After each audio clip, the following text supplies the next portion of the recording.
Some of the most effective leadership in violence prevention comes from Boston's young people, and junior advocates from the survivors group Mothers for Justice and Equality will try to advance the cause on August 15th with a rally at Franklin Park. To talk about the event and their efforts throughout the summer, we have two of the junior advocates, Imani Jones and Randi Davis. Thank you both very much for being with us. Thank you for inviting us here. I want to start with Imani Jones. You're a young leader and you're dealing with violence, so what made you want to do that? Actually, I was referred to this position by my mom, who knew our boss beforehand, Mona Lisa Smith. And Mothers for Justice and Equality, right? Yep, the founder and the head. And I thought that it was time for me to get involved in my community. I feel like I just haven't been out there enough, and it's about time to make a change, starting with the kids. So what do you do with the kids? So our organization focuses on teaching the kids advocacy skills against violence. So we'll do workshops with the kids, or we'll invite other people to come in and do workshops with the kids, such as financial literacy. We do some personal development workshops, and we practice for the park rally, basically. Randi Davis, talk about peace building, because I guess that's a lot of what you're trying to do with the younger people. So every Thursday, we go to Franklin Park, and we try to invite as many people as we can to come out and join us in fun activities and just getting along in the community. And we play different sports, and we break for lunch, but there's a lot of things we do, and we just learn how to communicate with each other in a peaceful environment. So what do you hear from young people? Because they're growing up with violence, they're trying to figure out how to deal with it. So what are they telling you? A lot of the times we hear that it's hard for them living in their communities, and they oftentimes don't find it safe, and that it's hard for them to grow up in that stressful environment and succeed and go to college. So a lot of the times we try to work with them on how to get past it and see through it and find the strength for them to keep motivating and go to college.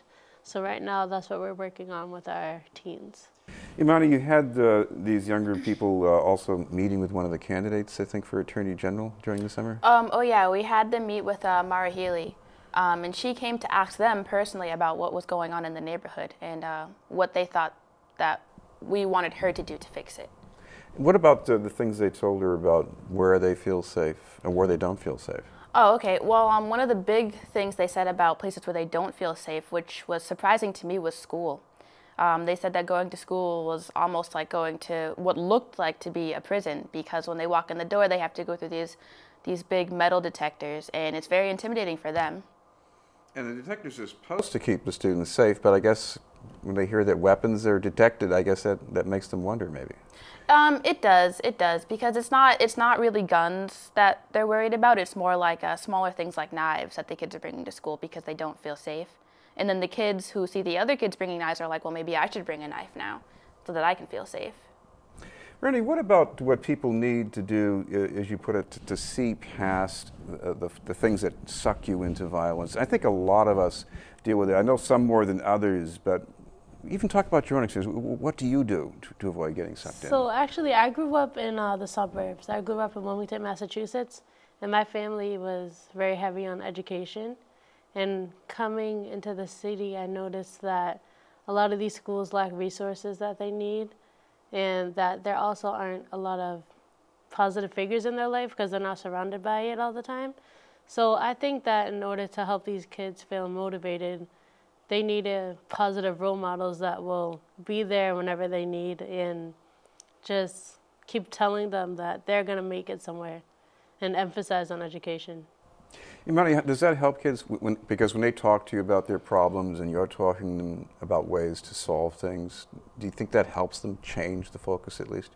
I think it does, because a lot of the times, we give them feedback and they come up with their own ideas. Yeah. Randi, what about the rally that's happening this weekend? So the rally is happening on Friday, and anyone can come with their kids. It doesn't matter how old you are. If you're coming by yourself and you're an adult, anyone can come. So what kind of things will be going on there at Franklin Park? So we're going to have a bake sale going on. We're going to be playing sports, getting the kids involved in the community. And we're also going to have a skit. So the skit is going to emphasize on how to create ways without violence. And what time is this going to be happening? 12 to 5. 12 to 5. People should meet up by where? The clubhouse there? They can go right to Franklin Park, near White Stadium. Right, near White Stadium. Okay. Imani, what about how this leadership experience helps you? I mean, I know you finished college, so how does this take you to where you want to go next? I think that where I'm going to go I need a lot of leadership skills. And I think I'm developing a lot of leadership skills, especially working with teenagers, because they're in that phase between being a child and growing up, and they don't really know where to go. And I think that at that time, it's very crucial for them to have some sort of leader, some sort of role model, and this is very good practice. It's interesting. What you're saying to me is that you've learned how to be a leader from these young people. What have you learned? I've learned how to be patient, for one thing. That's really big. I've also learned how to listen better, because listening is a big part of learning what people need, and that's important, because how am I supposed to make a difference if I don't know what people need? Randi, what about what you want to do after the summer?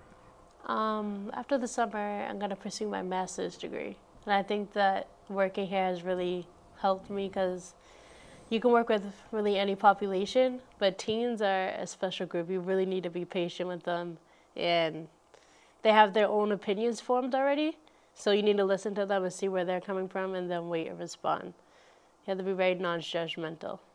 You want to be a social worker? Yes, I do. So what have you learned about the field from working with these young people, about things that maybe people need and that they might not be getting? I think that people need to be honest with their intentions, with working with kids and why they want to do it. And I think that they need to be aware of everything that's affecting them at that time in their life. Imani, what have you learned about the needs and the barriers that young people face, especially as they move beyond their teen years maybe? I know that a lot of barriers they face, one of the biggest ones is actually just knowing that they can do it. They need a lot of encouragement, and they need a lot of people to be role models for them, to show them that they can make it too. People in their community can make it. They can make it. And one more time, we should remind our viewers the time of the event on Friday. It's going to be from 12 to 5 in Franklin Park near White Stadium. All right, thank you both very much for being with us, Imani Jones and Randi Davis. Thank you. From Mothers for Justice and Equality. Up next, the Alston Brighton Report with Maura Barrett.